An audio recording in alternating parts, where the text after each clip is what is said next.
the institute recently has made guidelines for the virtual CP credit CP meeting that is to be conducted by a branch, where the guideline specifically says that the members of the respective branch will get the CP credit. That is why I am specifically mentioning about that.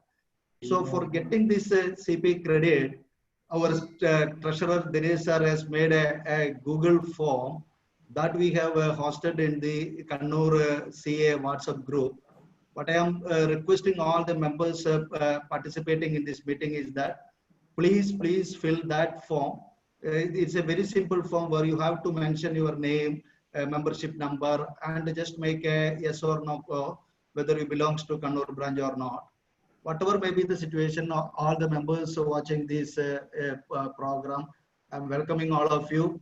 And I am also welcoming our faculty. And I know that there is no introduction is required for our faculty, Suresh Kumar sir, because he is the past chairman of Kannur branch. He is the backbone of the Kannur branch.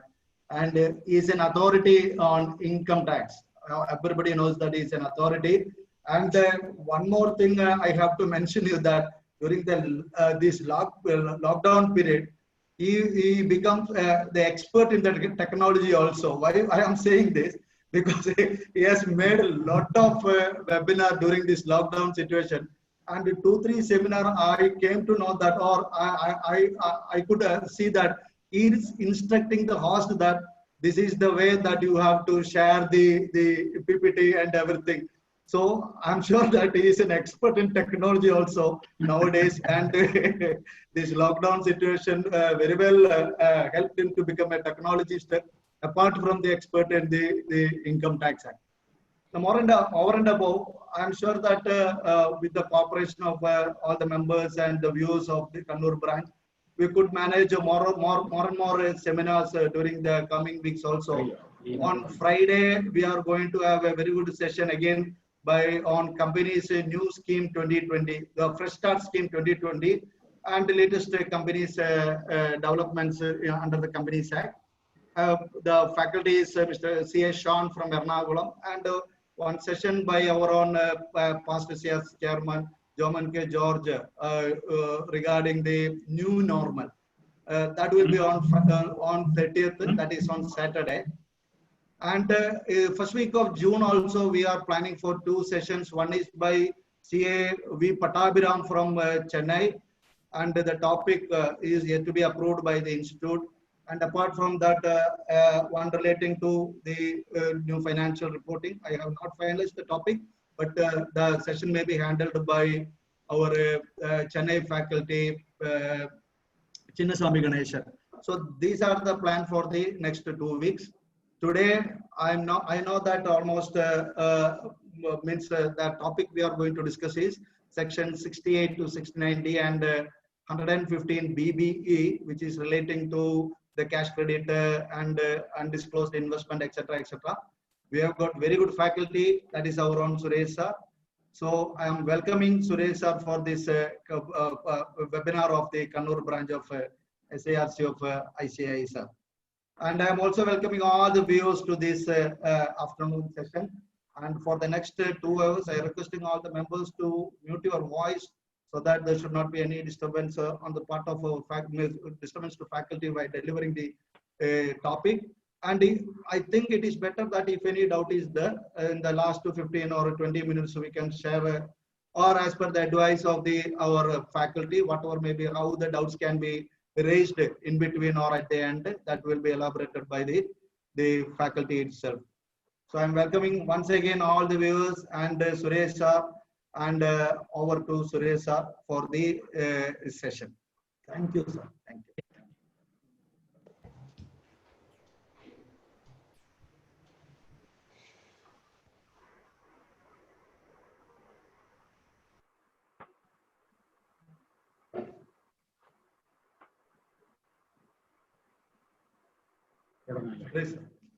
Yes.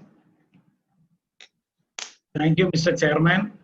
At the outset, I am extremely happy to meet all of my friends, professional colleagues, though virtually after a long period of time. I also thank the entire chairman and the entire office bearers management committee of the branch for giving me this opportunity, because after taking up this responsibility only I started verifying and studying the subject in depth, and I found that there are several issues which usually we take it for granted. Over a period of time, complacency may develop in us and we may not be updating on a regular basis. So when I take this, I took up this challenge. I started going through the provisions and realized what are the finer intricacies of these sections. The reason why we have selected this topic is because recently in many of our clients' cases, the assessments for 17-18 assessment year, that demonetization, which covers the demonetization period, is over and demands have been created, and we are all faced with several issues. Before we start the topic as such, let us have an understanding or the background why this section 115 BBE was introduced and what is the reason for enhancement of tax rate to 60% under section 115 BBE through the Amendment Act. Now, since the government, the present government in their first term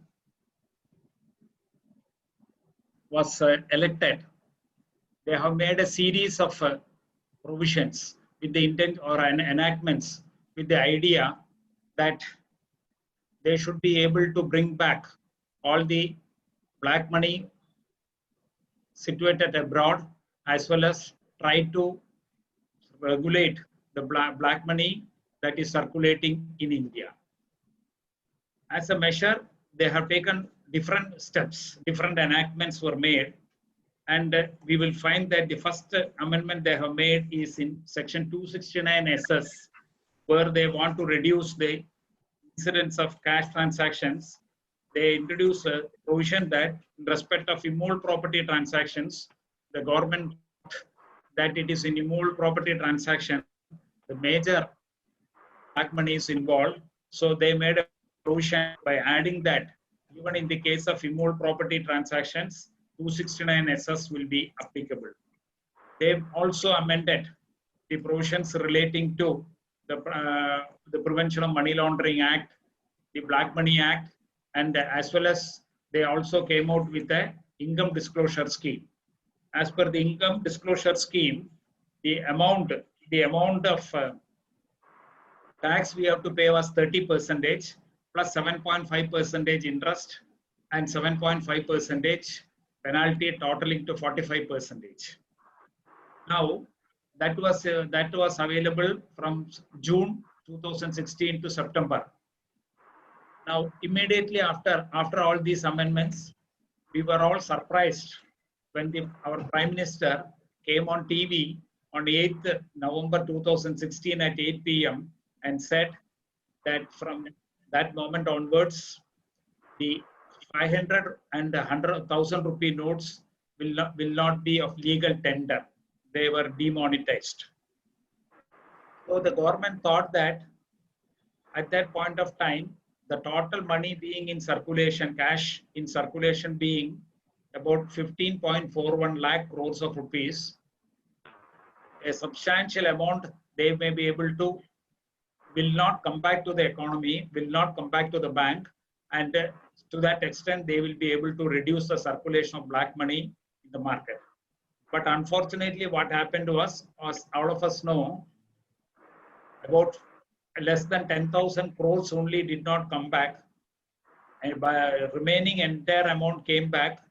And afterwards, we have also seen that various other steps are being taken to ensure that the cash transactions are reduced to the maximum extent possible. Now, my objective is the reason why 60% was enhanced is in between, when the demonetization was enacted on 8th night, immediately they did not bring any amendment to this section 115 BBE, but it was only by 26th of November they made an ordinance that amendment bill was presented, and the rate was enhanced to 60%. The reason was, when it was 30%, after the demonetization was declared, the government, the finance secretary came and addressed the press and said that they are expecting a tax of 30%. In addition to the tax of 30%, penalty also will be levied. They said the interest and penalty will also be levied on the amount that is deposited in the bank account. If it is black, we are not able to explain.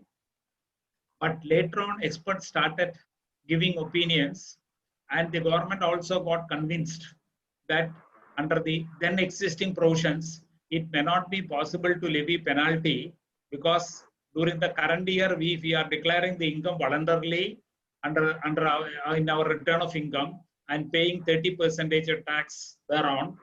As per the existing 115 BBE, there will not be any scope for them to levy penalty. Because in the case of income disclosure scheme, 45% tax was levied.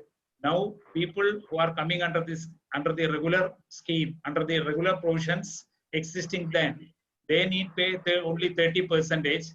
The government thought it is a very unreasonable, and they enhanced the rate to 60% through the amendment. Now we will discuss about the in detail about section 115 BBE, whether the amendment is retrospective or prospective, whether it will have effect from 1st of April 2016 onwards, or it will be effective only from 15th of December 2016. We will take up when we take up section 115 BBE. Now, my idea in this seminar is to apprise you, because this is a new assessments, the new provisions that has come, and the assessments are now being made. They have not been tested before various courts, and several interpretations, several views are possible. What I plan to do is, I will apprise the situations they are now prevailing, and how we have to develop the case in wherever these demonetization assessments have been made. Now, we will start by it one by one. First of all, let us examine the CBDT instruction given to the assessing officers as a standard operating procedure regarding the assessment relating to demonetization period. First, the notification number, instruction number is 3/2017, dated 21/2/2017, and where they have said cash deposit out of opening balance, earlier income or savings. They have made the instruction that if the individuals are not having any business income, up to 2.5 lakh rupees if they are depositing, there is no need to make any inquiry. If the individual is aged more than 70 years, obviously they may require some more cash for their medical treatment purposes. They might have kept some more cash. So up to 5 lakh rupees, there is no need to keep any cash on hand. They may require cash on hand, and therefore if their deposit is up to 5 lakh rupees, there is no need for any scrutiny. Next, if you are maintaining books of accounts, they have said that if, as per the return filed for the assessment year 16-17, that is for the year ended 31/3/16, if the cash balance available is more than the cash deposited in the bank account during the demonetization period, no further verification is required. However, they gave two exceptions to that.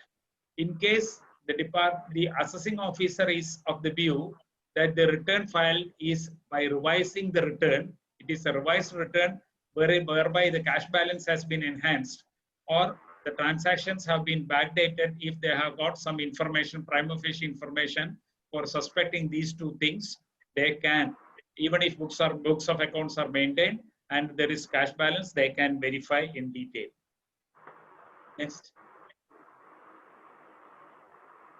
Now, cash deposits out of withdrawals from bank. This in the same instruction said that if there are several transactions in the bank account by way of withdrawals and redeposit, the assessing officer should make the matching. If compare both the withdrawals and match the withdrawals with the deposits, and then only he can make an addition. Similarly, they have also clarified that when they are matching this, and when they are analyzing, considering that they should analyze considering the time gap, normal human behavior, and specific circumstances of the case. Now, in the case of preliminary, just a minute, JP. That waiting room is.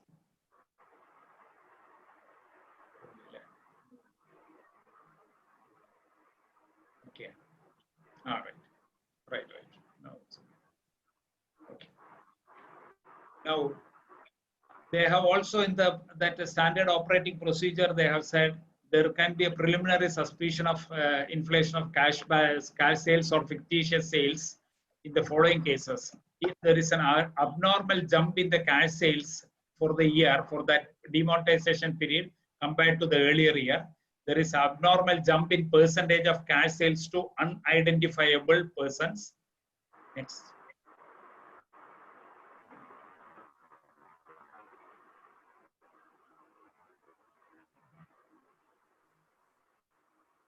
Then there is more than one deposit of specified banknotes. That is, during the demonetization period, on several occasions, you are making deposit of the old currency, especially towards the end. And officers should also verify, in such cases, verify the stock position. Normally, my experience is that the assessing officers have not carried out any verification of the stock, because they want to ensure whether we are accounting for sales, cash sales, to explain as the source without the stock being actually available. That verification they have not carried out and therefore when we raise an appeal, in the case if you have made a cash sale and your deposit was out of cash sales, if they have not verified the stock or disturbed the purchases, then you can take a contention that it has not been carried out. Without disturbing the purchases, they cannot normally disturb the cash and the cash sales.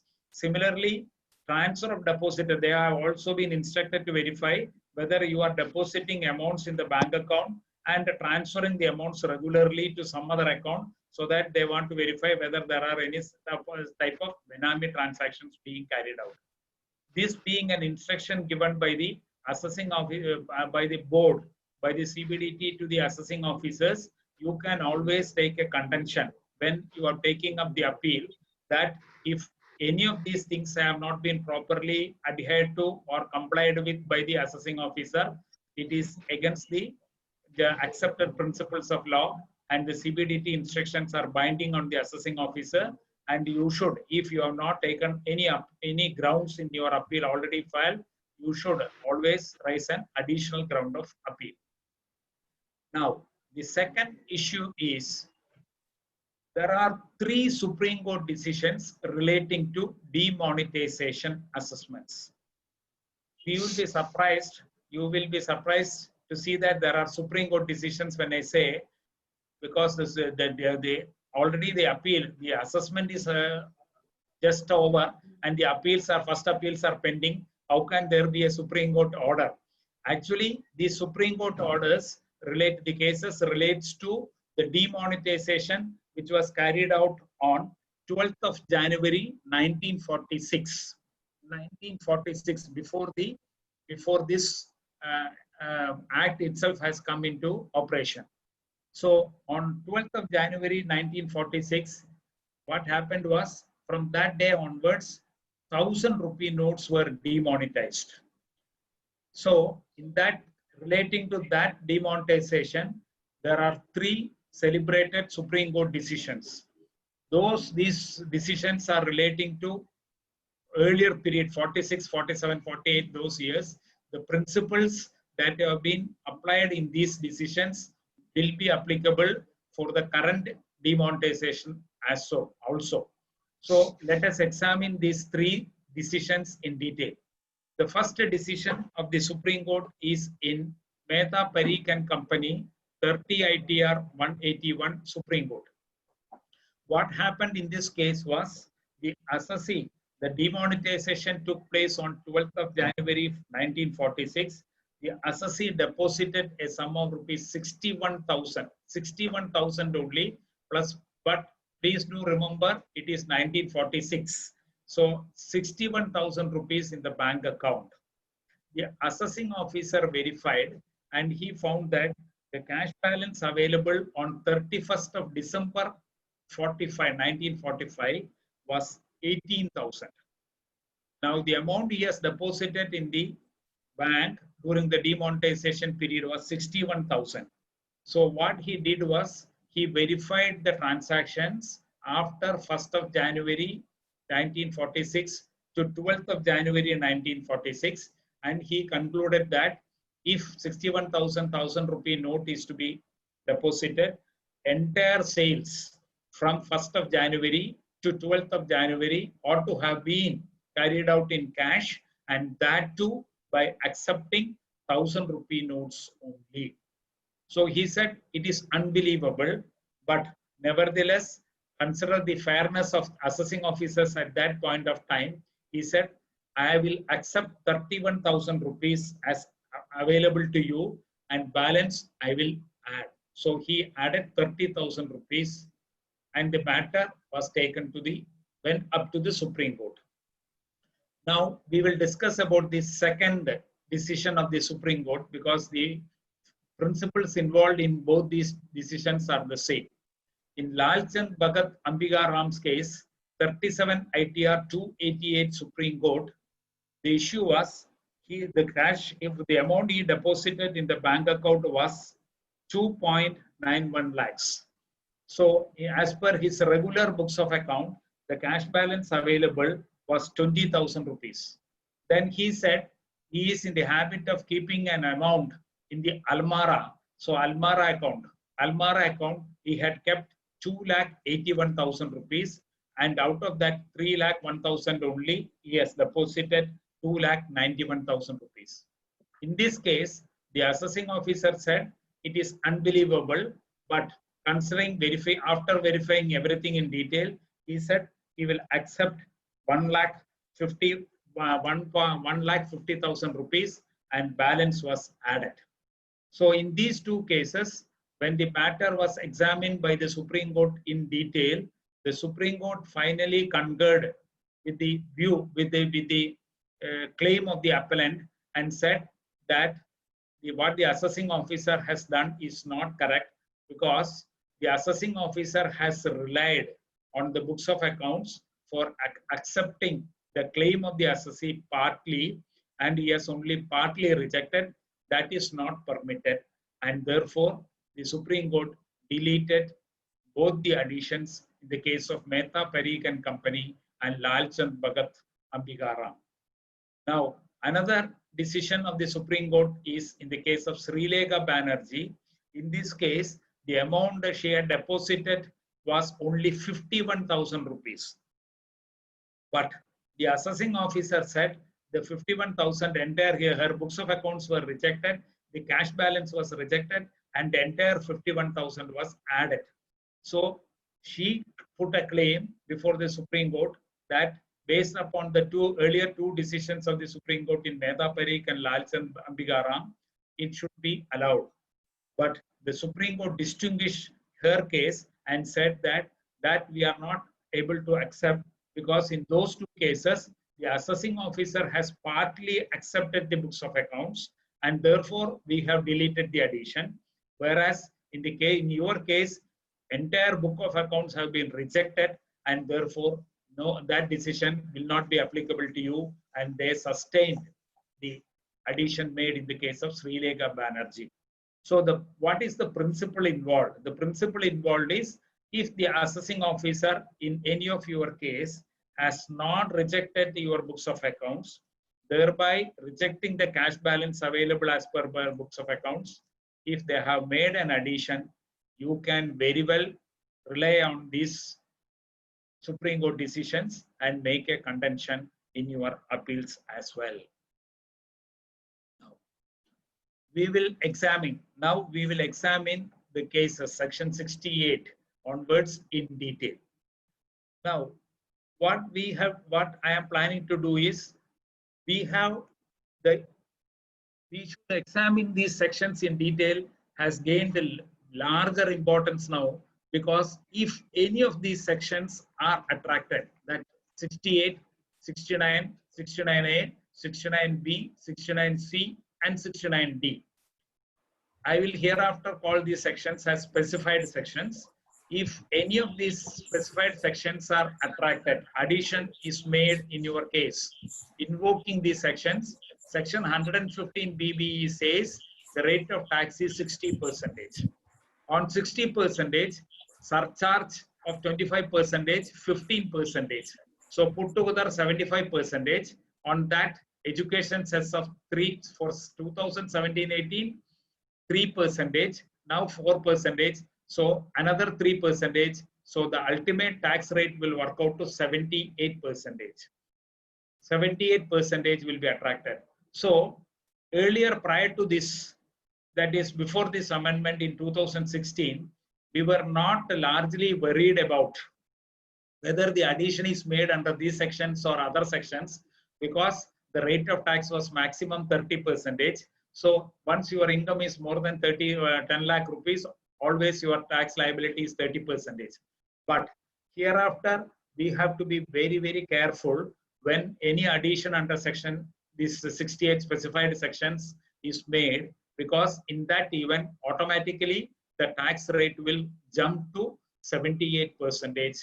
So therefore, we have to analyze these sections in detail, and in all our cases, as far as possible, try to contend that addition, sometimes the additions may be warranted, but the additions cannot be made under section 68 series, specified sections.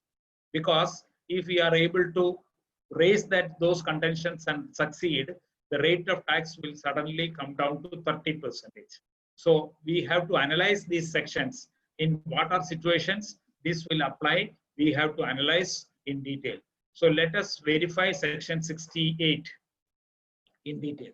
Section 68 reads, where any sum is found credited. So there should be a credit, a sum which is credited in the books of an assessee. So there has to be books. If there is no books of account, then there cannot be any applicability of section 68. Maintained for any previous year, and the word used is and. The assessee offers no explanation. Assessee is not saying anything, or about what? About the nature and source of the sum. Nature and source, that is the crucial word, or the explanation. In first situation, the assessee is not giving any explanation at all. In the second situation, the assessee has given an explanation, but he is not able to satisfy the assessing officer, because the assessing officer has to consider the explanation offered by the assessee, and he has to apply his mind and come to an opinion that if the explanation offered is not satisfactory, then the sum so credited may be charged. So underline that word, may be charged to income tax. It is not shall be charged to income tax as the income of the assessee of that previous year.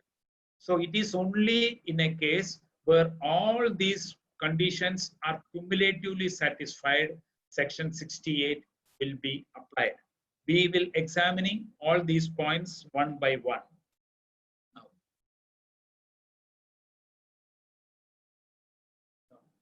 scope of cash credit addition. Scope of cash credit addition. Now, where any sum is found credited. We have seen in the section where any sum is found credited. Now, there is a decision of the Delhi ITAT in Rackman Springs Limited. Rackman Springs Private Limited, where they have said that the cash credit is always a liability in the balance sheet. Now, there are issues involved in the demonetization, whether a credit, a sale, a credit by way of a revenue receipt will also attract Section 68 or not. That we will discuss later. Now, in this tribunal decision, what the tribunal has said that it is only a cash credit which is a liability in the balance sheet. The balance sheet that will be considered as some creditor. Therefore, if you are receiving any amount from your sundry debtors, it is not a credit as which is shown as a liability in the balance sheet, and therefore, on the basis of the principles enunciated or principles held by this tribunal, you can raise a contention that amount received from sundry debtors is not a liability, and therefore, if they have made an addition on that account, it is not sustainable. However, there is a contrary decision of the in my speech.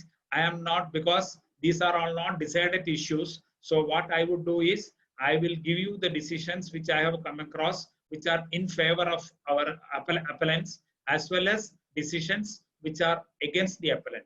We should also be aware of the decisions which are against the appellant, because those decisions will be cited by the department. So we must, when we take a stand, when we take a ground, we must consider the decisions which are against us also. There is a contrary decision by the ITIT Ahmedabad single member bench, that in the case of SR Enterprises. That also we have to see. Next issue is what is meant by books of account. We have seen that what is books of account. Any sum is found credited in books of accounts. Now, there is a definition of books of a book or books of account under section 212A.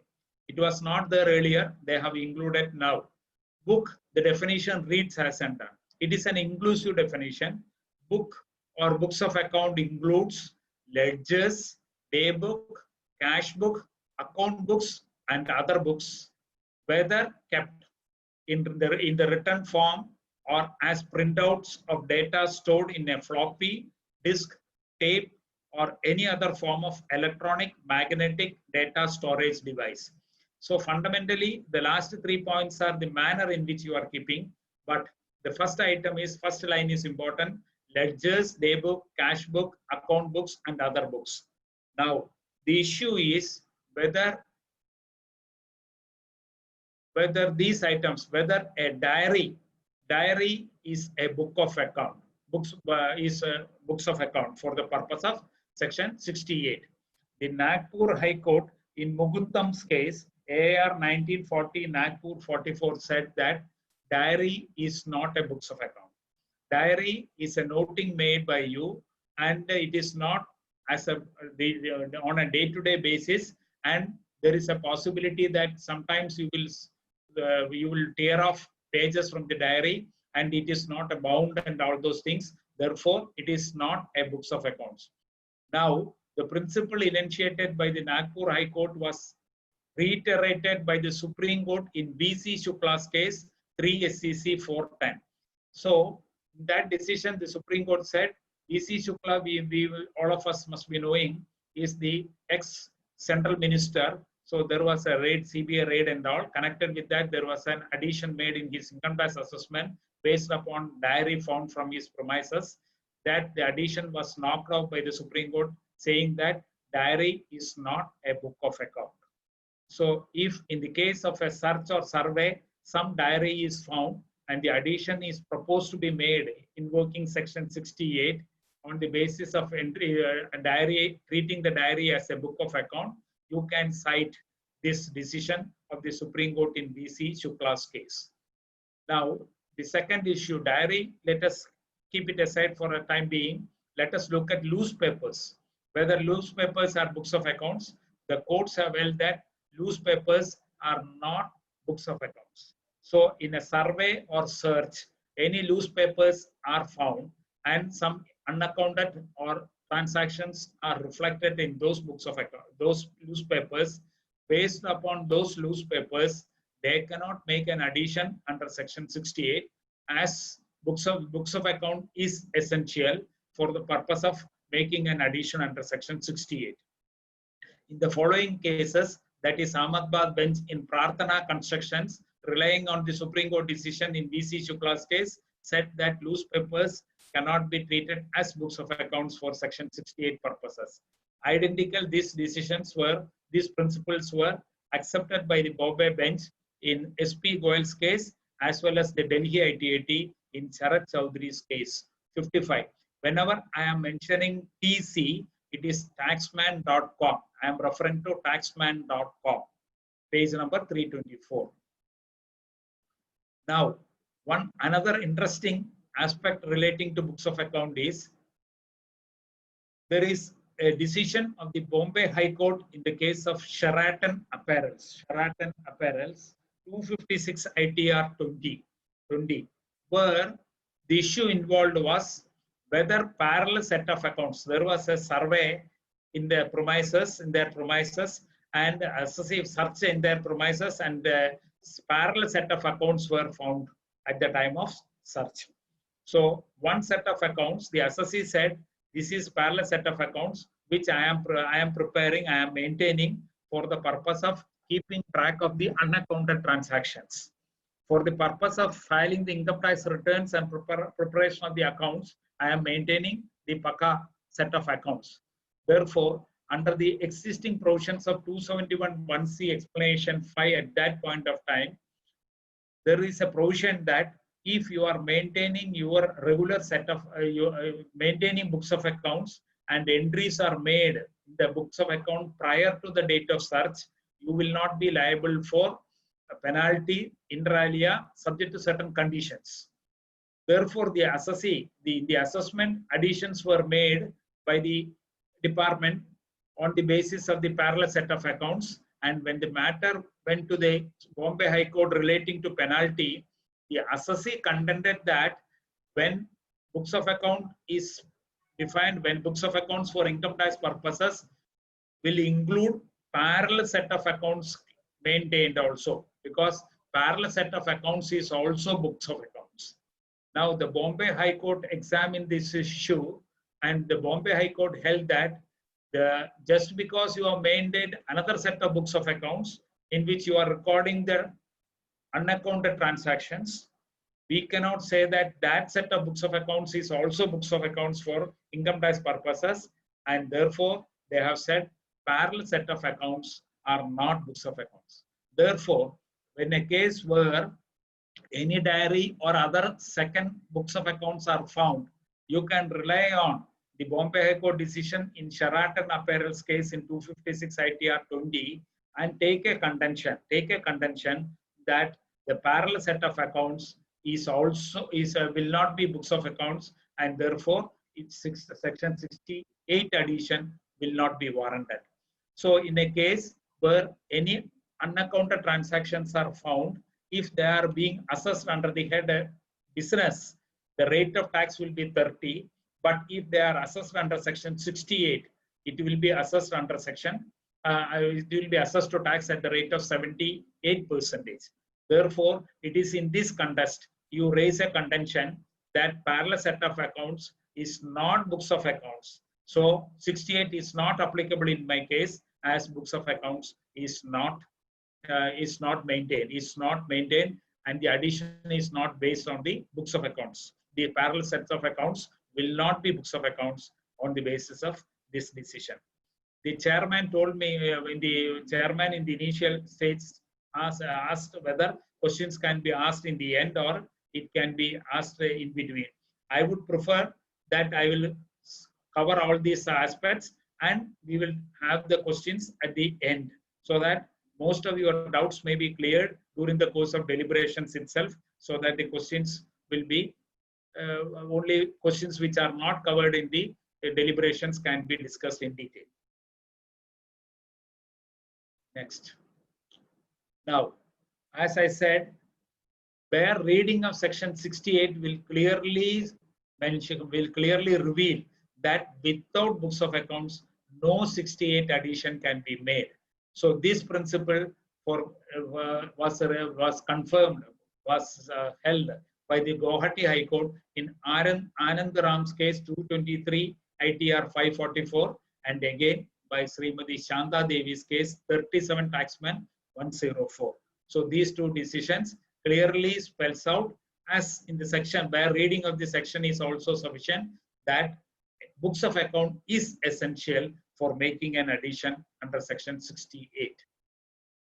Now the next issue is whether bank passbook is books of account. Now, if the assessing officer is making an addition on the basis of your bank passbook, there is a decision of the Bombay High Court in Baichand N. Gandhi's case, where the Bombay High Court, that is the decision in 141 ITR 67, 1983 decision, where the Bombay High Court said that bank passbook is not books of account.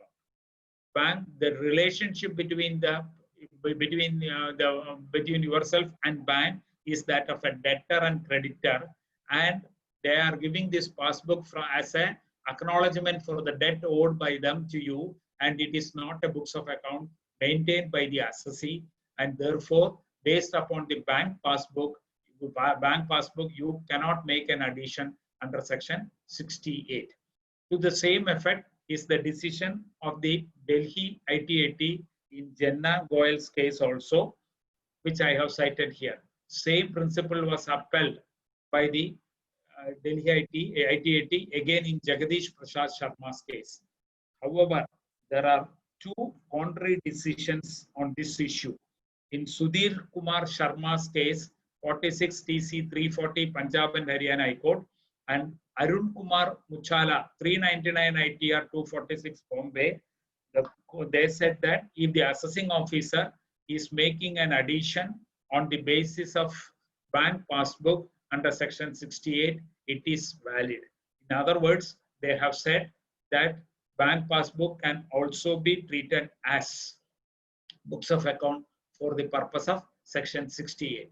Now, there are two lines of arguments. So in your case, even when if any addition has been made under section 68, you have to raise a contention that based upon the decision of the Baichand in Bombay High Court decision, this is not applicable. But the fact is, in the case of Arunchand Muchala 399 ITR 246 Bombay, this decision of Baichand Gandhi was discussed, but they have decided alternatively. Therefore, the point of view now is there are two views possible in respect of this, whether bank passbook is books of account for making addition under section 68. And the principle is that if there are two views possible, the view favorable to the assessee should be taken. That contention you may have to raise. Next issue is when books are rejected, can the AO make an addition under section 68? Normally, one may presume that when the books are rejected, when it is rejected, the same assessing by an assessing officer, the same assessing officer cannot rely on the same books of account and say that there are some credits appearing in your books of accounts. Therefore, in addition to the estimation, book rejected and income estimated, I will make separate addition for the cash credit that are appearing in the books which I have rejected for estimation purposes. It, on the basic general principle itself, it doesn't appear to be fair, and there are decisions which says that once books of accounts are rejected, then the AO cannot make addition in the following cases of Madhi Sudarshanam Oil Mills Company 37 ITR, then Rajasthan High Court decision, and again in the case of Allahabad High Court. The Allahabad High Court decision was in respect of section 40A3. When books of accounts are rejected and the income is estimated, whether the AO can make an addition under section 40A3 was the issue involved. But the Allahabad High Court said it cannot be done because once you reject the books of accounts, it cannot be relied upon again for the purpose and estimating the income. You are assessing the income on estimate basis, but again you cannot turn back and rely on the same books of account and make an addition while under section 40A3. Based upon this decision of the Allahabad High Court, in the case of Agarwal Engineering Company, Punjab and Haryana High Court, in the 302 ITR 246 said 68 addition cannot also be made when books of accounts are rejected and income is estimated, because on the same books of accounts you cannot rely on for the purpose of section 68. However, the Punjab and Haryana High Court decision was rendered without considering the effect or impact of the Supreme Court decision in 50 ITR 1 Kale Khan Muhammad Anif's case, as well as this Devi Prasad Vishwanath's case 72 ITR 194 Supreme Court. In these two decisions, long before this decision, the other decisions were pronounced by the courts, the Supreme Court has said in a particular facts and circumstances of the case, books of accounts can be rejected. Even if you are rejected and you are going for estimation, the same books of accounts can be relied upon by the assessing officer if there are unexplained cash credits to be assessed under section 68. So the decision of the Punjab and Haryana High Court was without considering the impact of the Supreme Court decision in 50 ITR 1 and 72 ITR 194. Therefore, you will find that in the case of G.S. Tiwari's case 357 ITR 651 Allahabad High Court said that the decision of the Punjab and Haryana High Court is not correct, proper, because they have not considered the earlier decision of the Supreme Court, and therefore they are taking a view that books can be rejected and section 68 additions can be made based upon the two decisions. Therefore, out of the 7 decisions I have given here, the first 4 decisions says books rejected, estimate addition under section 68 is not tenable. Whereas the other decision, 5th, 6th and 7th one, including 2 Supreme Court decisions, says that when even if books accounts are rejected, if there are unexplained cash credits or section 68 is warranted, the assessing officer can invoke section 68 and make addition. That also you have to remember. Now, here you have to consider one more aspect, the benefit of telescoping. Now, because of the Supreme Court decisions, we can presume safely that even if the books of accounts are rejected, section 68 additions can be made. Now, as a sideline, as an alternative contention, you can apply the principles of telescoping. Imagine a case where you have filed the return declaring an income of 50 lakh rupees. The assessing officer is rejecting your books of accounts. He is making an addition of 40 lakh rupees. He is making an addition of 40 lakh rupees. In the same books of accounts, there is a cash credit of 20 lakhs. This cash credit of 20 lakhs. So you are raising a contention before the AO. Now I have admitted 50 lakh rupees. You are not accepting my books. You are enhancing my total income to 90 lakhs. You are making an addition of 40 lakhs. So I take the contention that this out of this 20 lakh, which is appearing as cash credit, which I am not able to explain, is out of this 40 lakh you have estimated as my income. This principle is called as the principle of telescoping. The Madras High Court in KSM Guruswamy Nadar's case, Gujarat High Court in Jagadish Patel's case, and again the Rajasthan High Court in Kunal Moto's case has accepted this principle and said that the principle of telescoping is applicable. It can be considered by the assessing officer. However, there are 2 caveats. There is a contrary decision of the Patna High Court in Javer Bai's case 160 ITR 634, where they said that telescoping is not permissible. And you also have to see that on facts also, sometimes you cannot just merely go by the decisions. On facts also, your contention must be tenable. For example, in the same example which I have told you, the sum of rupees 20 lakh cash credit, unexplained cash credit, suppose it is appearing on 4th of April, 4th of April of the year. Can you say that by within 4 days after in the previous year, within 4 days, 20 lakh out of 40 lakh you have estimated over a period of say 1 year. So the average is about 3.5 lakh. So you cannot take a contention that the entire 20 lakhs which you have brought into the accounts on 4th of April should be telescoped against the 40 lakh addition made by you under section 6 by estimating the income, while estimating the income.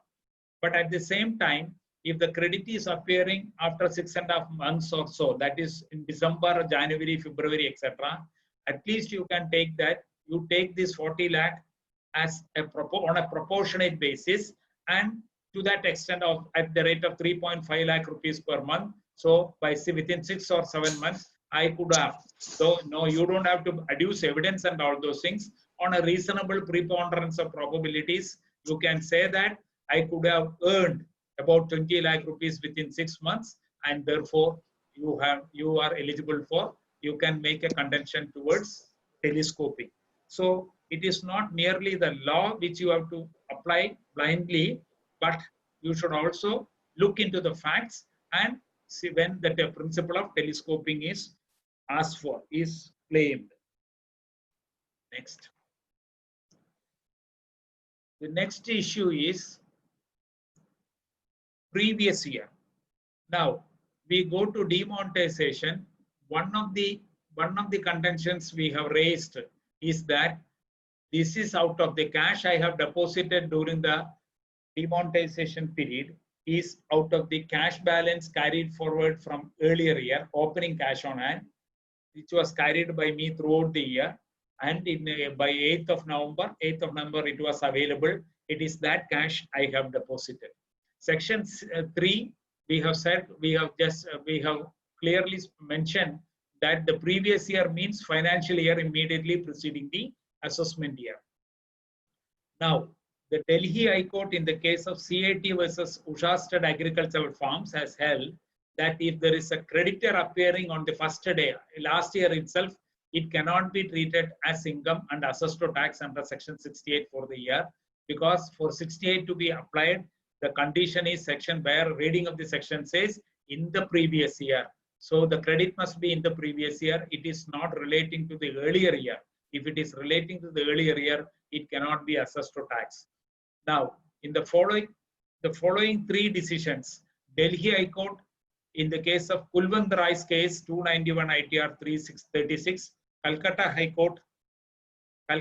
High Court in Associated Transport Company 212 ITR 417, and again Delhi IT18 in Balveer Singh's case 121 TTJ 366 held that the mere fact that there is a high cash balance carried over from the last year and throughout the year does not warrant the rejection of books of accounts. That is the principle. But this principle, though legally held by the high courts and all, you have to make the contention, you have to study the facts of the case, and you have to raise the contention based upon the facts.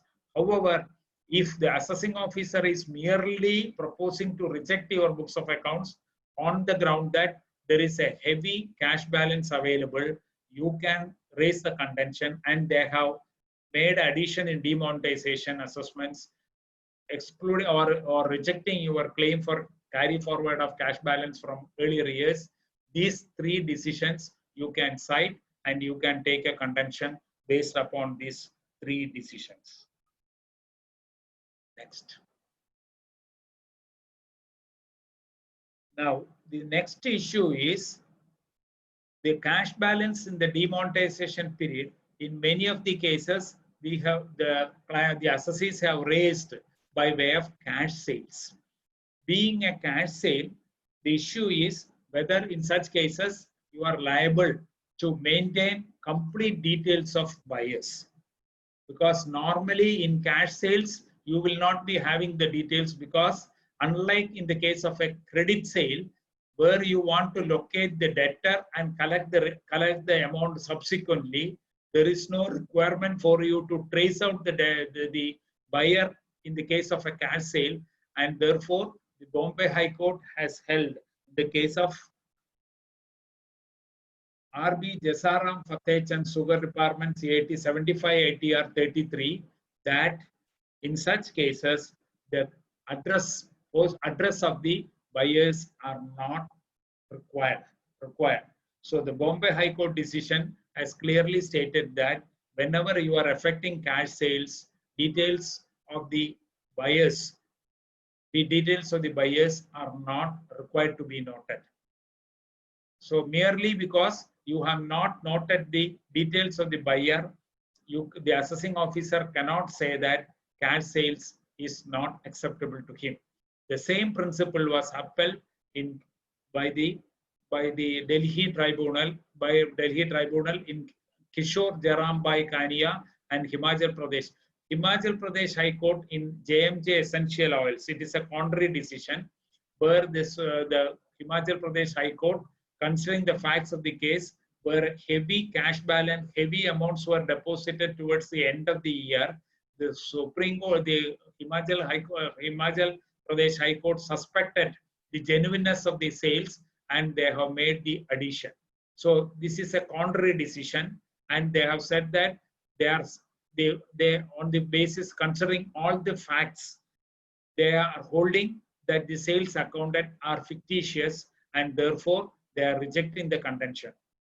Say there is a decision of the Bombay Tribunal which is going to be used by the department in all these cases. Chambalal Shah, where the tribunal, actually what has happened was the amount they have purchased, the entire, it is a jewelry, the entire purchases were done by check only, cross account pay checks only, about 48 lakhs or so, and the sales were about 49 lakhs, and they declared a GP of about less than 1%.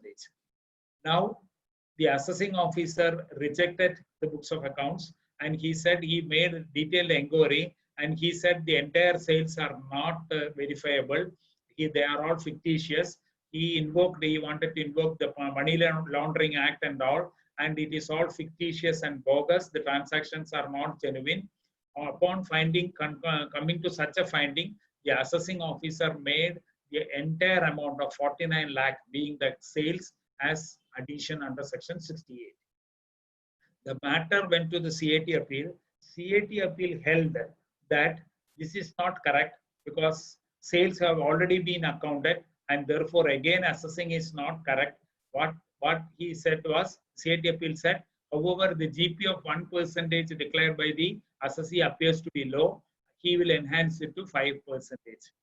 Both appeal to the tribunal, and the tribunal, Mumbai Tribunal in 86taxman.com 258 in Chambalal Shah's case, upheld the addition made by the assessing officer and reversed the decision of the CAT appeal.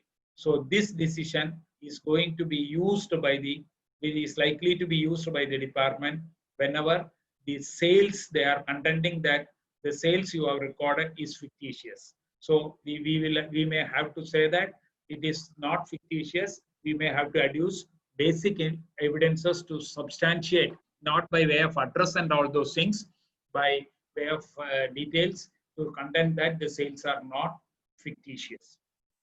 However, you can always take a contention that in the case the decision the decision of the Bombay ITAT in Chambalal Shah's case was not without considering the Bombay High Court, same jurisdictional High Court decision in RB Jasaram Fatehchand's case. So being a Bombay tribunal, this decision was binding.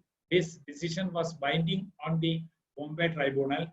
Therefore, you can take a contention that the tribunal decision will not have any validity.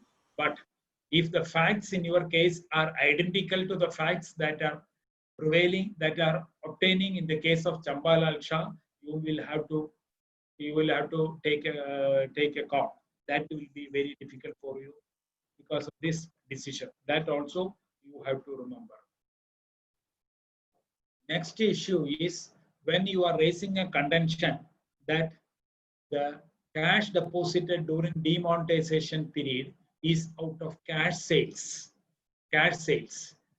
There are several decisions. Many of the decisions are in our favor, where they have said that if you are accounting for sales as a credit in your books of accounts and preparing the profit and loss account and declaring income from profits and gains of business or profession as per the profit and loss account, the assessing officer cannot simply take the sales away from the P&L account and take it to as an unexplained cash credit and assess it. The Delhi High Court leading decisions of 2 decisions. There are several decisions I have listed out here. You can rely on the Delhi High Court decision in CIT versus Kailash Jewellery House and the Gujarat High Court decision in CIT versus Vishal Exports Overseas Limited. In Vishal Exports Overseas Limited, the issue was the claim for deduction under 80 HZC. So on sales, the assessee claimed a deduction under 80 HZC. The assessing officer rejected the claim for sales under sales and denied 80 HZC. And he has also made, because the sales is fictitious, he said the fictitious sales, and therefore the sale is also taxable as unexplained cash credit under section 68. The Gujarat High Court said that if the sales are fictitious, you can deny section 80 HZC deduction, but you cannot take the same sales as income by invoking section 68 because it amounts to double taxation. Same income, you are declaring whatever profit element is there, income element is there in the sales, which you are crediting to your trading account. You are declaring income on that basis. Again, the assessing officer is accepting the trading result.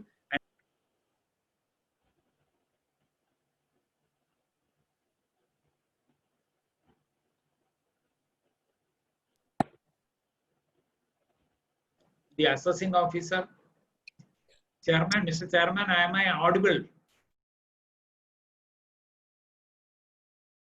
Hello, am I audible? Yes, sir. Yes, audible. Okay. So the Gujarat High Court decision also you can refer to, and for the proposition that cash deposited on account of cash sales. When you are accounting as sales, the issue is whether it is only revenue receipts. The actual principle in 68 series is when it is only receipts, other cash credits other than revenue receipts which are contemplated under section 68. But nowadays the assessing officers are taking the revenue receipts, that is say credit by way of sale also, as credit for the purpose of section 68, which is not correct. Now one more decision.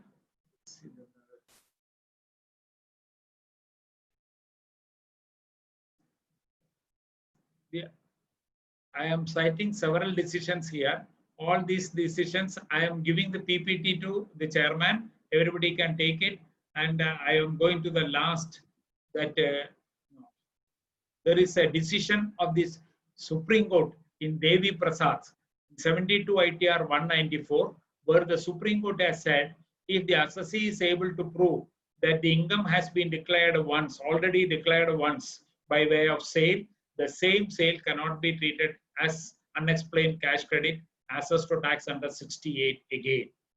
So in the case, this Supreme Court decision was again reiterated by the Rajasthan High Court in Harshad Chaudia's case, 298 ITR 349. Now, the case of Homeland Realty, the decision went against the assessee, because in that case, what happened was, it was a real estate builder. He has only collected advance. He has only collected advance from prospective customers. He had not declared any income in respect of those credits, and therefore, in that case, the Gujarat High Court said the decision in the case of this Rajasthan High Court is not applicable to him. Devi Prasad's case are not applicable, because those are all cases where income has been already offered to tax under one head of income or one source, again you cannot add it. Here, in the case of Homeland Realty, the Gujarat High Court said, as advances have not been shown as sale and admitted as income, it will be amenable. It can be made, addition can be made under section 68. Next. Now, in 68 series, what we have to do is, the issue is in many of these cases, who should prove, whether the assessee should prove or the department should prove. That is the main issue. In 68 series, always the initial burden is on the assessee, because the section itself says the assessee should give an explanation for the source, or then only if the assessing officer, if the assessee is not giving any explanation, immediately 68, 69 series, that additions will be warranted. But if you give an explanation, then the liability, the burden of proof will discharge, the liability to prove will pass on to the assessing officer. Then the assessing officer should apply his mind, form an opinion that the explanation offered by the assessee is not satisfactory. In that event only, he can make an addition under section 68. But if the assessing officer is making inquiry and the genuineness, he has got materials to say that the genuineness is doubtful, then the responsibility to prove to the satisfaction of the assessing officer will shift back to the assessee. So it will, the liability, the burden of proof will initially with the assessee, then it will shift to the assessing officer. If the assessing officer is also able to prove, he is able to prove some evidences that it is not genuine, then the burden again shifts to the assessee to prove that it is otherwise. So there is a leading Supreme Court decision in NRA Iron Steel's case, 412 ITR 161 Supreme Court. This is relating to these penny stock cases. Penny stock cases. This, after this, they have also in 68. After this, there are two provisos added in 68, about which I am not mentioning. It is relating to penny stocks. So in that case, the decision of the Supreme Court in NRA Iron Steel's case is relevant. So that also, this decision also one may go through in detail. Now, next contention relating to demonetization deposit raised may be the cash deposit made is out of previous withdrawals. Now, if you are saying that your earlier withdrawals were available for redeposit in the account, the initial onus is on the assessee. The burden of proof is on the assessee. Now, there are three decisions of the High Court, which I have said. These three decisions, they have said that if there is a heavy cash balance carried over for a long period of time, merely because of this heavy cash balance, one cannot have a conclusion that it is not available for redeposit, and books cannot be rejected on that ground. So these decisions will be applicable. However, you will have to, if the assessing officer is able to prove that you have made some construction, some other evidences or tangential evidences are brought in by the assessing officer, you may have to prove. But without any evidence with the assessing officer, merely because there is a time gap, it all depends upon the facts of the case. There is merely a time gap between the withdrawal from the bank account and redeposit of the amount. The assessing officer cannot simply reject your contention that the deposit was made out of previous withdrawal. For that proposition, you can rely on these three decisions. Now,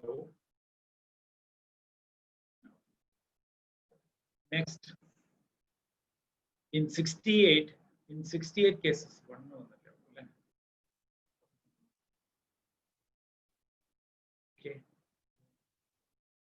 okay, there are, in the case of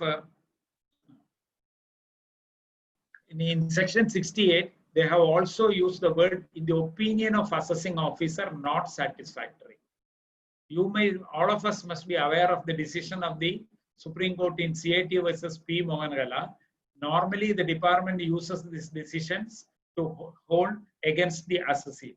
But there are some observations made by the Supreme Court in this decision where they have categorically stated that the assessing officer how to approach 68 addition, they have explained in detail, and they have said that the explanation furnished by the assessee should be verified objectively by the assessing officer. He should apply his mind, he should form an opinion, and then only if he finds that it is not satisfactory, he can invoke section 68. So the principle of this principle held by the Supreme Court in Mohangala can also be if the assessing officer, without adducing any reason, without furnishing any reason, has summarily rejected your contention and made the addition, you can always cite this decision. In the case of P.K. Noorjahan's case, the lady, Pradhanashin lady, she purchased some property at an young age, and the department felt, the Supreme Court felt that department made an addition. The Supreme Court felt that she must not have earned so much amount by way of unaccounted cash, and therefore the Supreme Court said that all things, other things are same, but the Supreme Court said the word used in section 68 series is the assessing officer may add. So when these provisions were introduced in the Act, at the time of finance bill, the word used was shall. Then when the matter was taken to the, discussed in the Parliament, they deliberately, when they made the bill into the Act, they enacted it, the word shall was replaced by may, so that a discretion is given to the assessing officer. So if in the practical case of demonetization, where the assessee is a lady, or the assessee is a person who is getting only salary income, he has not carried out any other activity, he has not sold any property, there is no possibility for him to have any other unaccounted income, you can always rely on the decision of the P.K. Noorjahan's case, where the principle enunciated is that merely having satisfied the remaining conditions under section 68, the assessing officer always need not make addition under section 68. The assessing officer can consider the peculiar facts and circumstances of the assessee and come to exercise his judicious discretion and come to a finding whether an addition is warranted or not. It is not as if the addition is automatic. So if you analyze section 68, with this, my analysis of section 68 is over. Now we will go to, so if you, as a whole, if you look at this, it is not as if easily they can make an addition under section 68. What has actually happened in demonetization is that the department had an impression that any addition to be made during demonetization period, section 115 BBE should be invoked, and for invoking section 115 BBE, they are looking at whether 68 or 69 or 69A is to be applied or not. Actually, it should not be that way. They have to first consider whether an addition is required. Secondly, they should consider if at all an addition is required, under what head it should be assessed, whether it should be assessed under profits and gains of business or profession, or does it warrant an addition under section 68 series. Then, if it is, they find that it is to be added under the section 68 series, then they can invoke section 115 BBE. But what has actually happened is that they have made up their mind to invoke section 115 BBE, and they were not very sure about 68 or 69 or 69A, which section is to be applied.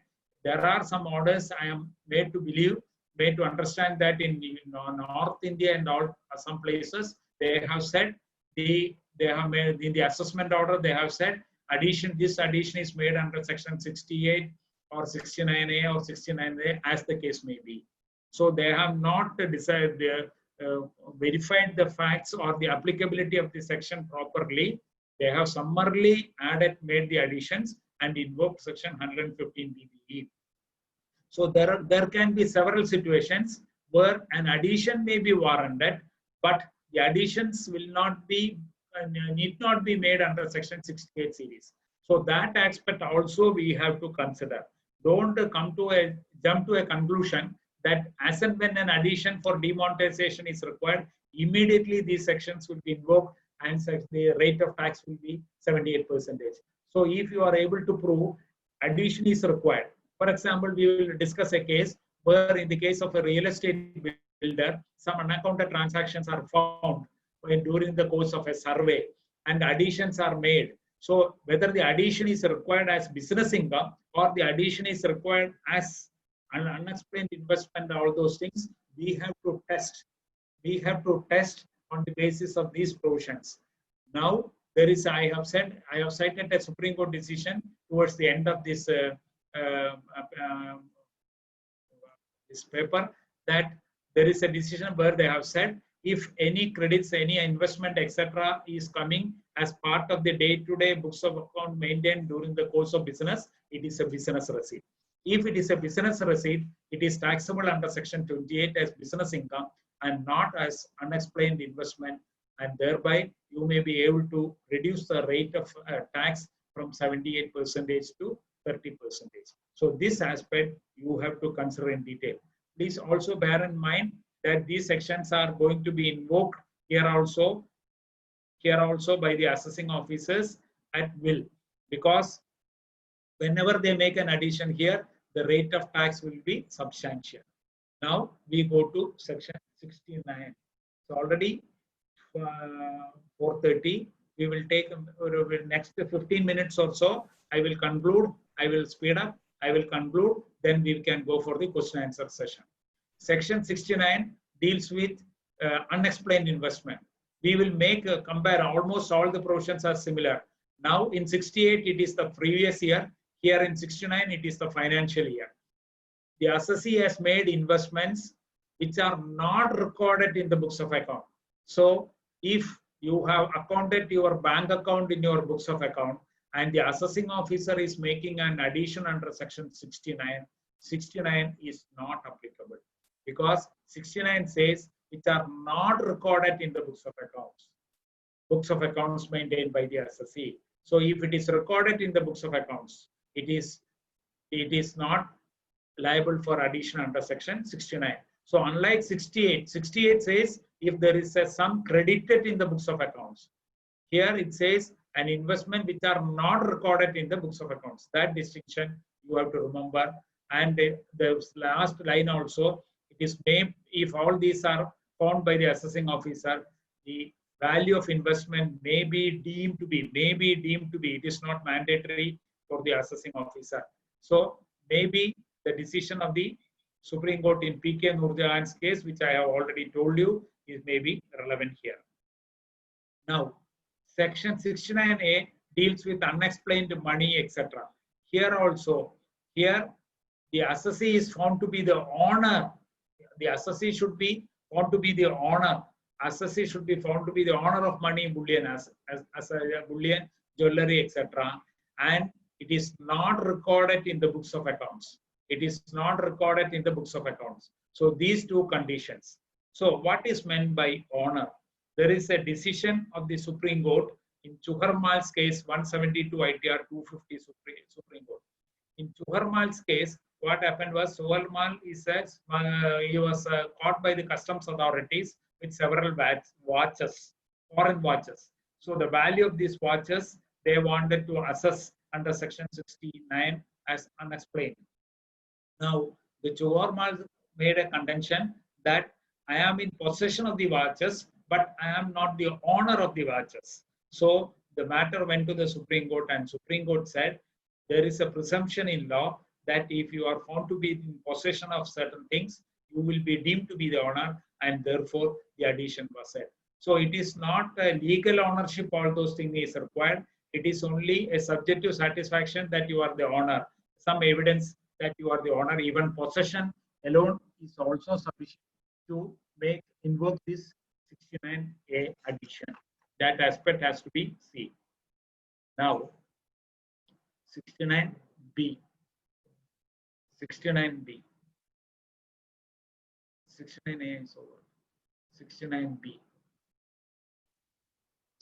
69B is a situation where you are accounting for a part of the investment or assets, but a part is not recorded.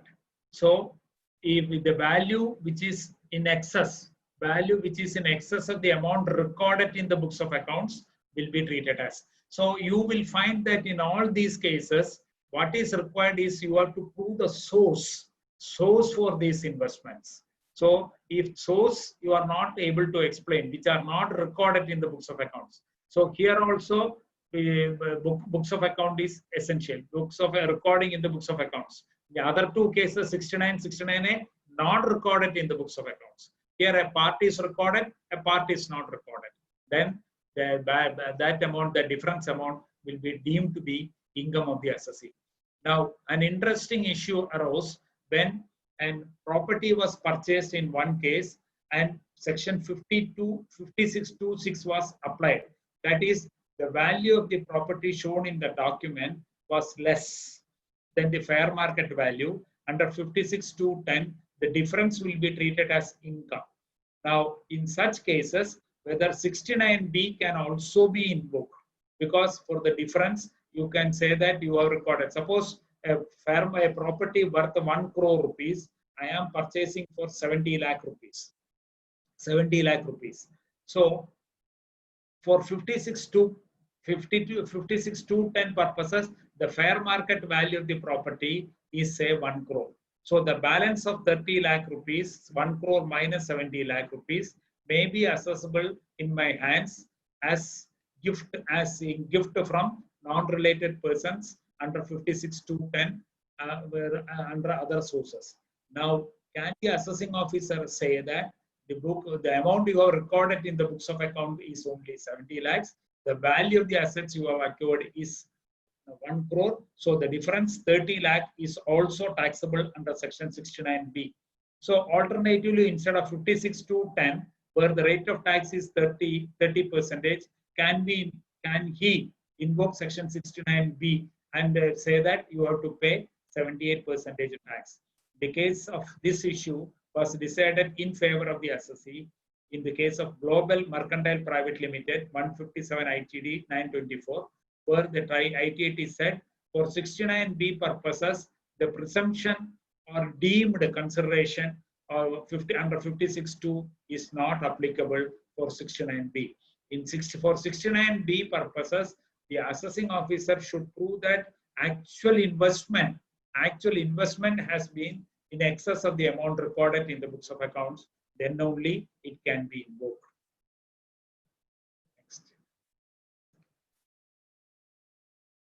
Next issue is unexplained expenditure 69C. This is a section which has been wrongly taken by the department. 69C says, where in any financial year an assessee has incurred any expenditure and he offers no explanation about the source. Again, here it is a source of expenditure or part thereof. The explanation, if any, offered by him is not, in the opinion of the assessing officer, satisfactory. The amount covered by such expenditure or part thereof, as the case may be deemed to be the income of the assessee of such financial year. Now, what the assessing officers are doing is that they are making some disallowances of expenses you have accounted for, and bogus purchases and the fictitious expenditure claim is being disallowed. Actually, these disallowances are taking place under the head profits and gains of business or profession, and therefore 69C will not apply. But they are invoking 69C in respect of bogus purchases and fictitious expenses, and saying that in respect of those expenses you have to pay 78% tax under section 115 BBE and not the normal rate of tax under the head profits and gains of business or profession. So generally we may think, because the section is very clear, where what we have to explain is the source. When I am accounting for the expenses in my regular books of accounts, the source stands explained from the books of account itself. So there is no reason for the officer to reject the expenses. The invoke section 69C. But unfortunately, there are 3 decisions of high courts. In the case of Puja Trading, in the case of Puja Trading, 108 taxman.com, 95 Mumbai High Court, Karnataka High Court in 380 ITR 125, again Allahabad High Court in Bright Future Gem 392 ITR 180 has said that this, if purchases are bogus and the creditors, they verified the creditors and they concluded that the purchases is bogus, they have said that section 69C can be invoked. However, there are 2 contrary decisions in the case of by the Delhi High Court, in Gujarat High Court, where they have discussed in detail. They have really appreciated the fact that what if for an amount to be assessed under section 69C is not the characteristic of the expenditure, whether bogus or not genuine or non-genuine. What is required is whether the assessee has explained the source or not. If the expenses itself is bogus, where is the question of any source being explained? So they have said that in such cases, the section 69 cannot be invoked. With this, I am concluding the discussion on the specified sections. Now we go to 115 BBE. 115 BBE, there are 2 parts. Now, we will discuss about the 3 issues that are common. 1, the amendment made, as I said in the initial stage, whether the amendment made by the Amendment Act 2016, which was signed by the President on 15th of December 2016, amending the provisions, enhancing the rate of tax to 60% with effect from 17-18 assessment year. When it is for 17-18 assessment year, it starts from 1st of April 2016. So from 1st of April 2016 up to 8th of November 16, and from that after the amendment, what is the position? Whether you can say that this amendment is prospective only, because retrospectively you cannot make the assessee to pay higher tax. That is the issue. But what is bothering? Now a view has been developed that it can be only prospective, it cannot be retrospective. But personally, after verifying many of the decisions, as well as some of the articles which have been sent to me by my friend chartered accountants, I have gone through those and I find the position as follows. Now, the issue is whether this amendment is prospective or retrospective. It's not the issue involved. The issue involved is whether the government has the power to make a retrospective amendment. Now, in other cases, there are several cases where the courts have held that whether an amendment is prospective or retrospective is based upon whether it is clarificatory or for the benefit of the assessee, etc. That is not the issue involved here. The issue involved here is whether the government has got the power to make an amendment with enhancing the rate of tax from 30% to 60% with effect from 1st of April 2016 on in November 2016. Now, there is a decision of the Supreme Court in Vodafone case where the amendment with the retrospective effect from 1961 onwards was upheld. So to me, I personally feel that you cannot take a contention that it cannot be amended retrospectively. The government has not got the power to make the amendment retrospectively. Now, the matter I am made to understand that the matter has been taken, it has been agitated, the retrospective amendment has been agitated and taken to court in Gujarat and Rajasthan. And the first hearing is already over. Because of the COVID only, it is not concluded. But what has transpired in the High Court, Gujarat High Court, is that the court is inclined to accept that the government has got the power to make the retrospective amendment.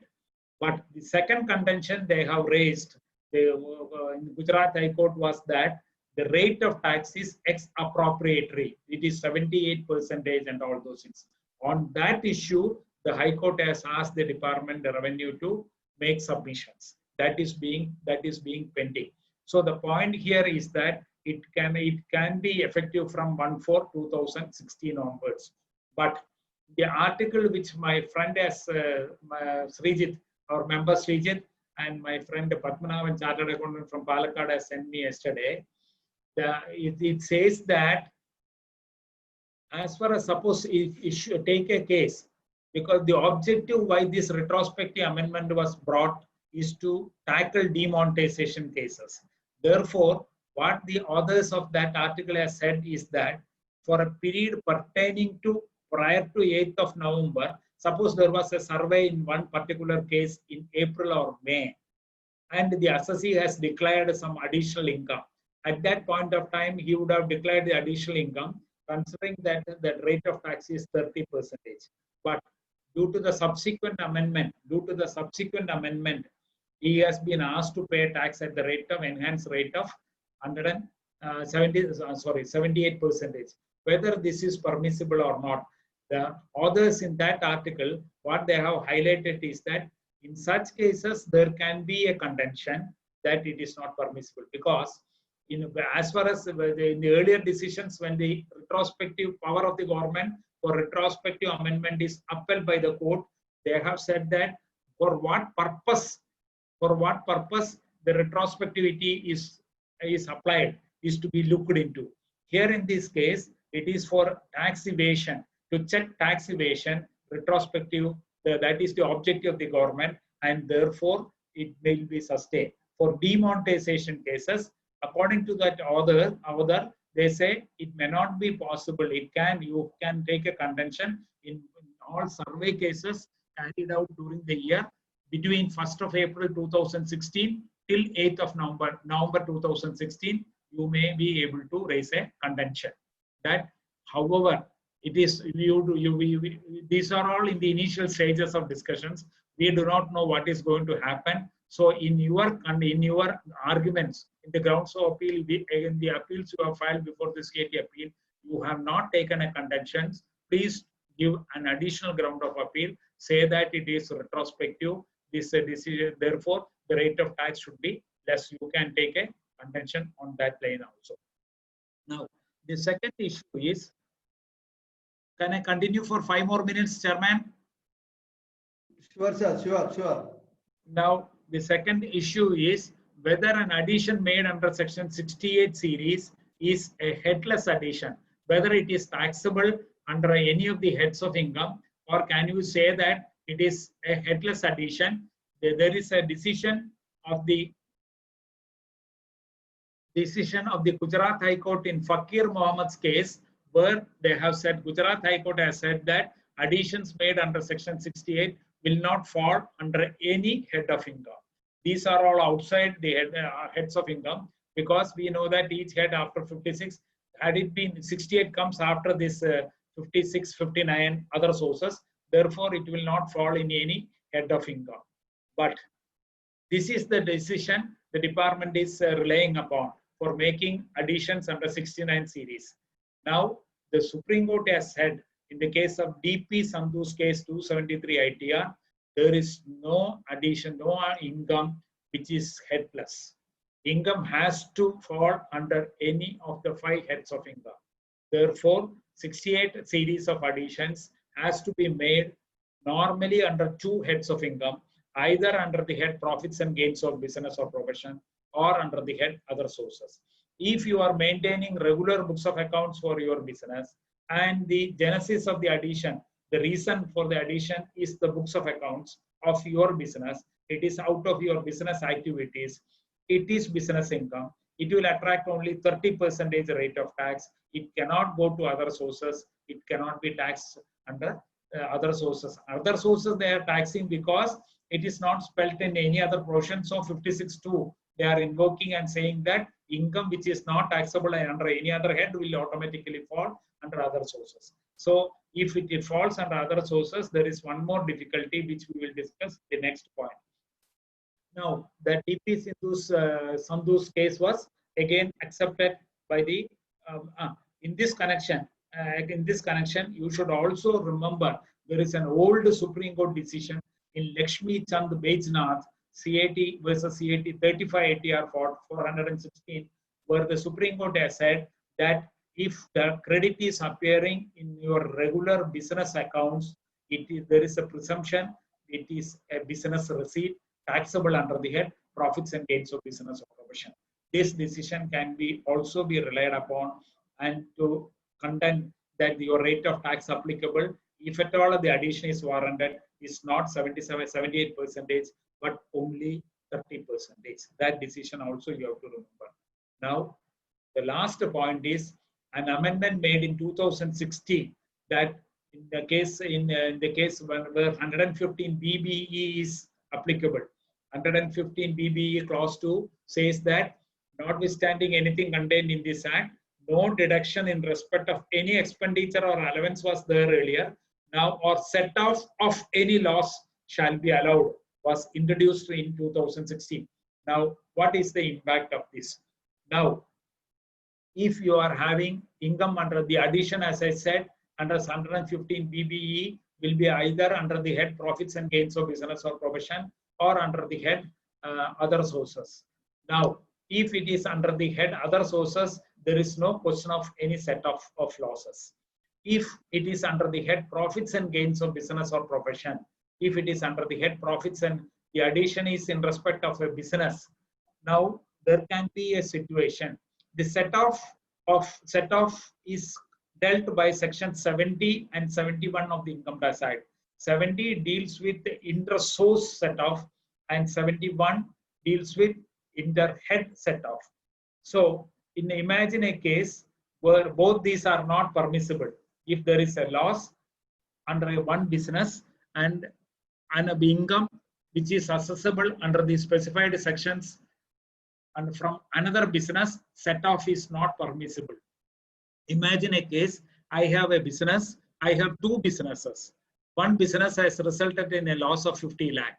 There is a cash credit of 25 lakhs. There is a cash credit of 25 lakhs in my other books of accounts. This cash credit of 25 lakh is assessed under 68. Now, 115 BBE comes in respect of this 25. I cannot say that this 50 lakh loss from business B should be adjusted against my income, against the income you are assessing under 115 BBE in respect of business A, because of this set off is not permissible. Set off of loss is permissible. But if I have only one, imagine a situation where I have only one business. This business is a loss of 50 lakh rupees. There is a cash credit of 25 lakhs in that books of accounts. Now the assessing officer is adding 25 lakhs, treating this 25 lakh as unexplained cash credit under section 115 BBE. Now, am I claiming set off of this 25 lakh against this loss of 50 lakh against this 25? No. Set off is always with a reference to two. One loss you are setting off with the other. What I am doing is I am computing the income from this same business.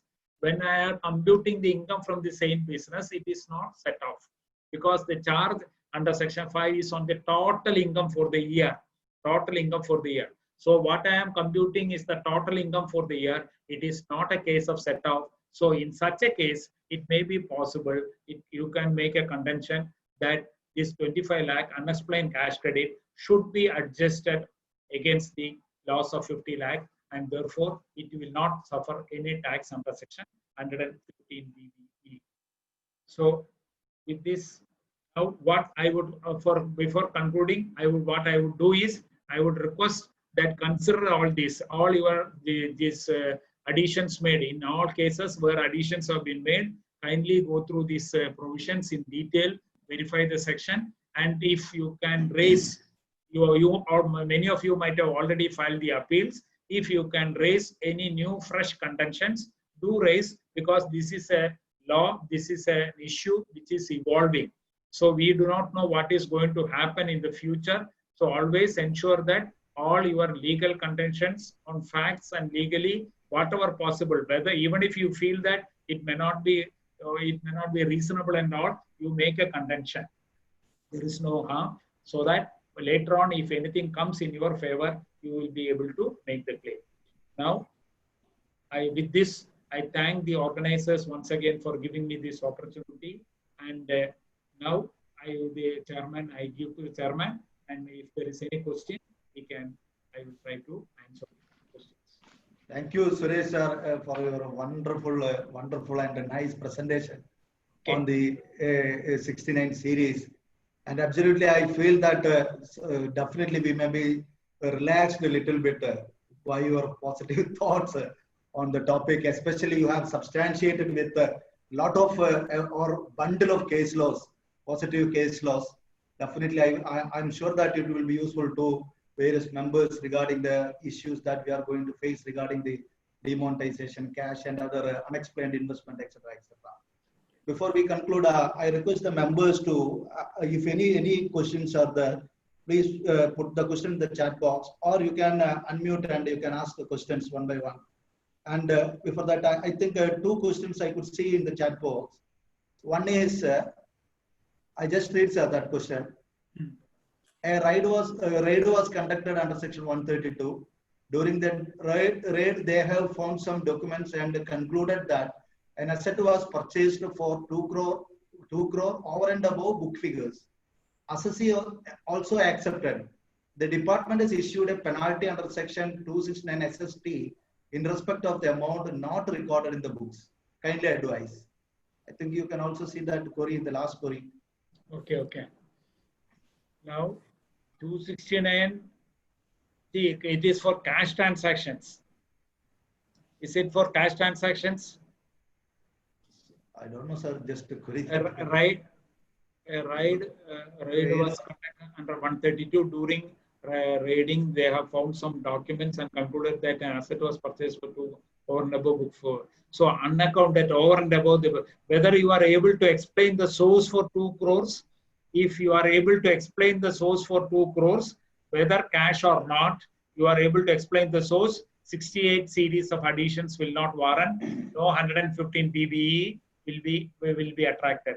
Now, regarding the penalty notice issued, whether that, I presume that it is for cash transactions. Therefore, you will have to explain. You can take a contention that when it is unaccounted transactions, normally the unaccounted transactions will be in cash only. But your case in respect of penalty, because there is a violation, the objective of the introduction of this is to avoid cash transactions, and therefore, if you are indulging in cash transactions, you take the dates and all, verify the dates and all, and if it is relating to period before introduction of this, you will be able to escape. Otherwise, there is a possibility for penalty. Assessment, regarding assessment of this 2 crore, you have to only verify whether you are having the source or not. If you are having the source, no addition under 68, 69 series can be made. If it is out of your part of your business activity, real estate business activity, these transactions have been taken place. Even if you are not having source, it may be accessible as business income, not under the specified sections. Next issue is, sir, in my case, for Service Cooperative Bank, is it? Yeah, sir. Okay. Service Cooperative Bank, the AO has invoked section 69 under section 144, saying that we have not furnished the details. He then passed order under section 144 and 144 for 69 and 143.14 rejecting ATP. Is that valid? Passing order under two sections. 144. No, for a particular year, there can only be one assessment for a particular year. You cannot have two assessments for a particular year. One under 144 for 69 and for 143.3 for rejecting ATP. That is not permissible. You can have only one order for one assessment year. This question, there is some decision. There are some decisions on this issue, whether you can have two assessments that is applicable. Suppose the 115 BBE cases, what has happened is in the same example which I have quoted, suppose my loss is 50 lakh from business and there is another business, there is a unexplained cash credit of 25 lakh. Can the assessing officer pass two order, one 25 lakh under 115 BBE, creating a demand of 78%, and 50 lakh loss carry forward? Whether he will be able to pass two orders, whether he will say, since there is a total income, I will not allow you to carry forward the loss, I will ignore the loss, whether he can say so. There are some decisions on this issue where they have said that for a particular assessment year, there can be only one assessment. There can be only one assessment. So you cannot have two assessments for a particular year. That you can take.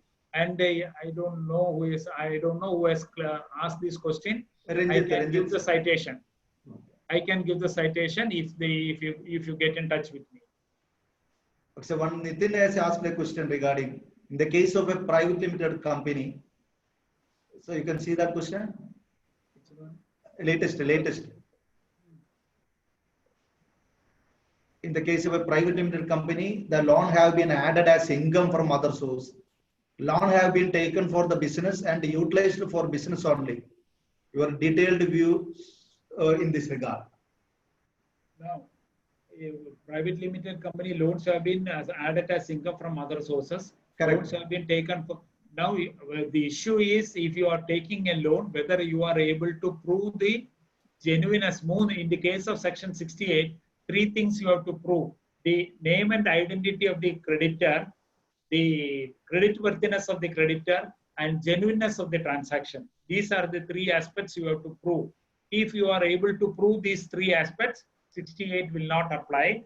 If you are not able to, I presume that in this case you are not able to prove that the loans were genuine by furnishing details of the name and address of the creditor, his creditworthiness, mode of receipt, and the genuineness of the transactions you were not able to prove. Therefore, the assessing officer has added the amount as your income from other sources. So it depends upon your facts.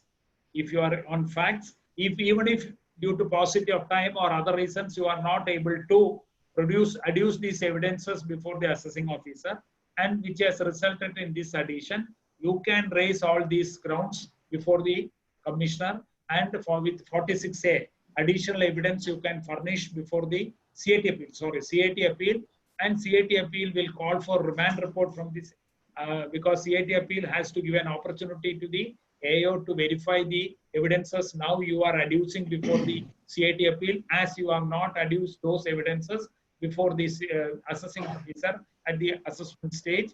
Then the matter will be decided based upon the facts. Okay, sir. Okay. Sir, again, Venkatraman sir from Palakkad. Venkatraman sir. Yeah. Venkatraman sir. An assessee is having a huge cash balance of say rupees 50 lakhs as on 1st April. He continues to draw money from his bank to meet household expenses through ATM check. He deposits rupees 40 lakhs towards the end of the year as out of the opening balance. ITO rejects the claim, saying that even a huge cash balance, the assessee has withdrawn small amounts to meet personal expenses, which proves that there was no opening cash balance. Sir, I have already given you three decisions where they have said that the mere fact that there is a huge opening cash balance or cash balance throughout the year the assessing officer cannot say that it is unbelievable. There are three decisions I have given. Those decisions will be relevant in the case. I personally feel that decisions will help you, sir. I will get in touch with you, sir. Personally, I will get in touch with you. Again, one Ashok Sharma. Department is doubting cash sales, particularly in the case of jewelers, during that period? Please comment. In the case of jewelers, what you have to cash sales, whether the parameters which they have given for the suspecting the sales, cash sales, they have said in the circular that initial notification itself, I have given the notification. You find out whether on the basis of those circular, you will be able to prove the genuineness. The issue is actually what is happening is now normally we are saying that based upon the evidences we will win the case and all those things. Now what the trend of the court is, they are looking into the genuineness of the transaction, because these are all cases when the objective of the government is to avoid black money. So the courts are also taking a view, if the cash sales are genuine merely because some address is not there, cash sales on cash sales less than 2 lakh rupees, you don't have to, there is no requirement that you should collect details of PAN card and all those things. Only sales more than 2 lakh, you have to collect. So those contentions you can raise the ground that you have already filed your VAT returns, GST returns, wherein all these sales have been declared, all the evidences you adduce, your purchase bills. Now, one good thing is, if your purchases are not looked into, verified by the AO, and he has not found any mistake in your purchases, there is a possibility that the sales cannot be ignored. The sales accounted by you cannot be ignored. So you have to build up a case based upon the documents available with you. VAT returns you have already filed in time. You produce all those VAT returns. Your stock register you produce, wherein on account of sales you are showing stock outwards, stock getting reduced, and your purchases you support, purchases, all those things you have to see and take a call. Next. Any further questions? So one question from my part, sir. Sir, as far as the 44 AD is concerned, normally we know that no books of accounts are required to be maintained. It's in a situation where there is I have declared income under 44 AD, and subsequently assessing officer make the scrutiny and some finding that some cash mismatch is there based upon the income declared and what will be the actual, or whatever maybe he finds that some additional investment is there, and he says that it is not accounted in the books of account. Whether is it possible to argue that there is an unexplained investment as far as the 44 days cases, or if there is such unexplained investment, whether it should be taxed under 28 or 115 BBE? If you are, if the courts have held that if you are liable to maintain books of accounts, you have not maintained books of accounts. There are two decisions where they have said you are liable to maintain, you have not maintained. Both the estimation as well as section 68 will be applicable. But when you are going under 44 AD, you are declaring income on the basis of turnover.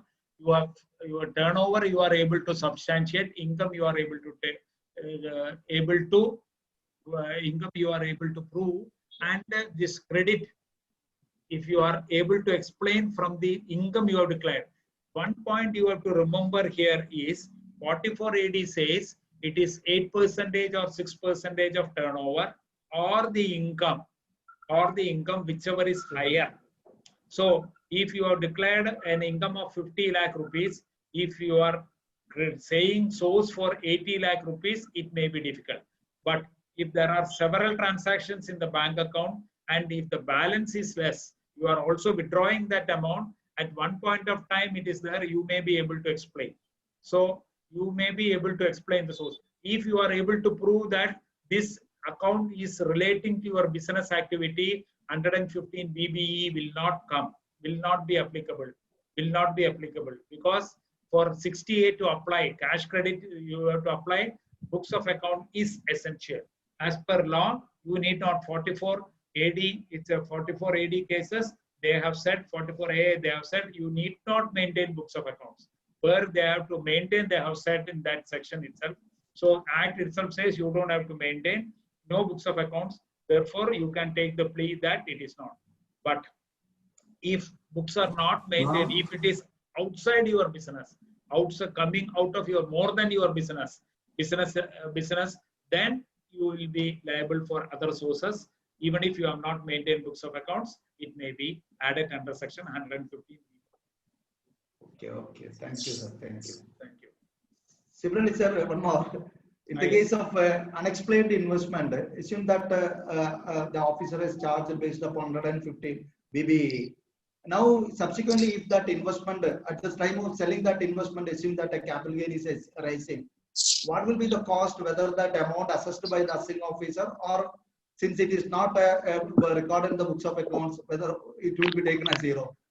No, for your purposes, normally it is your investment. You are saying the mere fact that they have added an amount, which you are not taken in appeal. You are accepted. Yeah. You are taking in appeal, or you are accepting the accepted. You are, even if you have accepted, you cannot say that it is your cost is more than what you have accounted for. If you say that, it may attract a penalty. But on general principles, you can say that I don't think it is. This issue has not come up to me, but personally, I feel it may not be tenable for you to make a claim that the addition made by the AO is to be considered while computing the capital gain, because your cost is what you have accounted for, not what the assessing officer has assessed. It will be against your document also. Document also says the original cost you have invested. I don't think it will be possible, because the definition of the purchase, the cost of acquisition for capital gain purposes, there is a definition where the definition says it is the cost of purchase. What is the amount you have spent? It is the amount you have spent is what you have shown in the accounts. That is your claim. The assessing officer might have taken some other view, and he might have made some other addition. Then you cannot say that it is my cost. Okay, sir. Thank you, sir. Thank you. Any questions or any questions? Okay. Anyway, I think more questions are not there. Okay, sir. Anyway, thank you, Suresh, sir. Absolutely a fantastic presentation, and we have got a lot of information. And anyway, thank you for supporting the Kannur branch, and you are always with our Kannur branch. I know that. Anyway, as a custom, I inviting our secretary Shiv Prasad sir for formal vote of thanks. Sir. Chairman, Chartered Accountant Jayaprakash, very distinguished learned faculty, Chartered Accountant Suresh Kumar, my dear members, it is happy to note that nearly 80 members participated at this webinar.